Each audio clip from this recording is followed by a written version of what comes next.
si JC. Isa siyang masipag na mag-aaral. Pag-uwi niya sa bahay, gumagawa agad siya ng homework.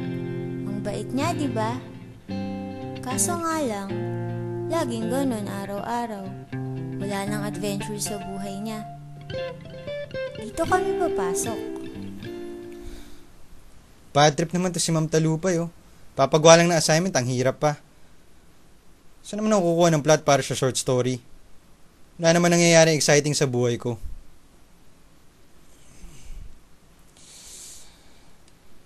Ay. Matutulog na nga lang muna ako. Bukas na to.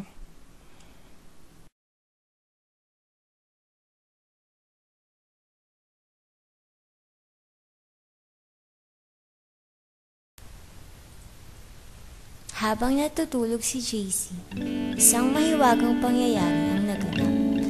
Sa pamamagitan ng isang magical scene, tinawag ko siya sa mundo namin.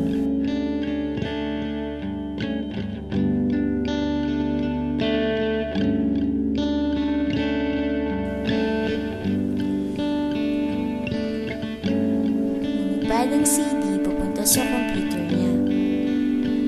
Ito ang susi sa mundo namin. Sa mundo ng Ran.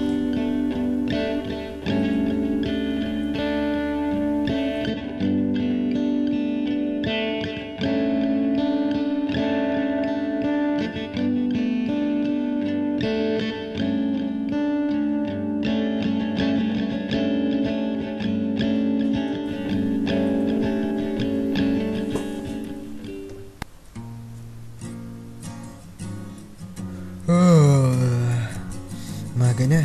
Nagugutom na ako. Anong oras na kaya? May klase pa ako sa... Teka, nasan ako? Wala na ako sa kwarto ko ah. Anong lugar to? May babae sa dulo. Siya na lang yung tatanungin ko.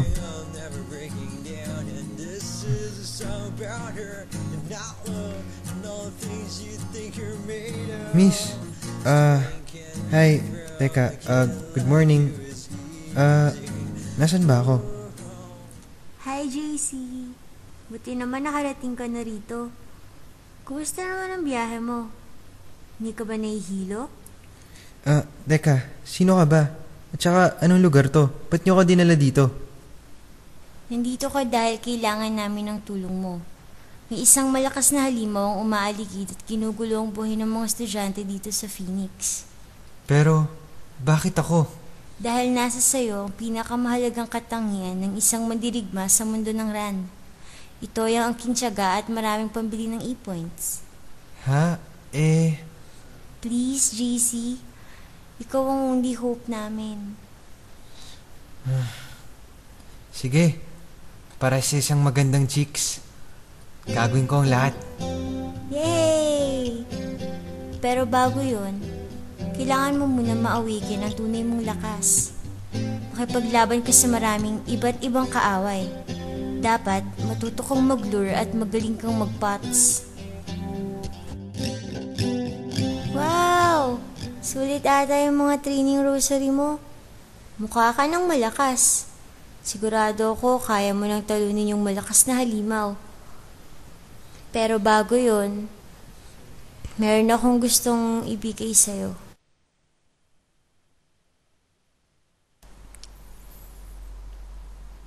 Wow! Ayos!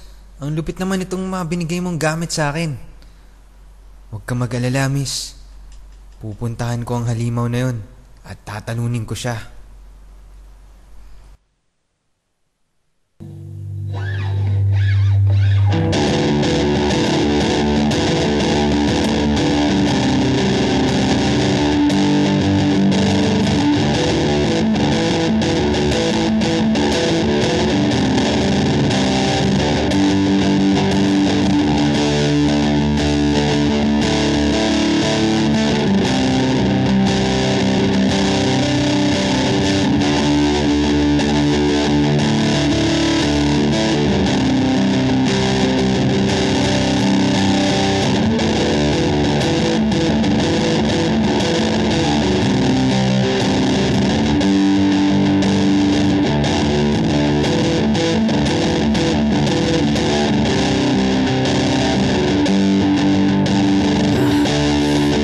ka!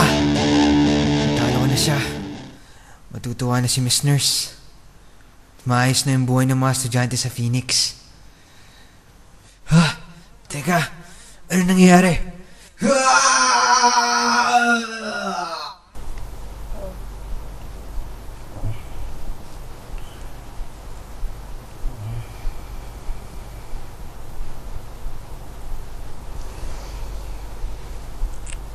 Panaginip lang pala.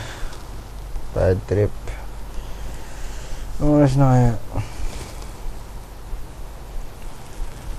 Ay, yung homework ko nga pala. Hindi ko nagawa.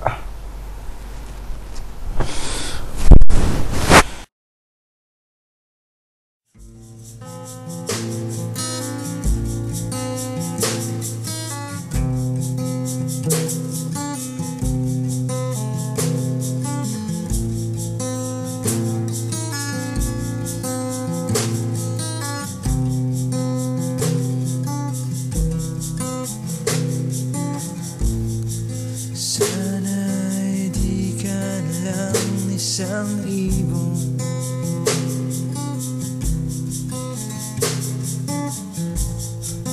Para hindi na kailangang matutong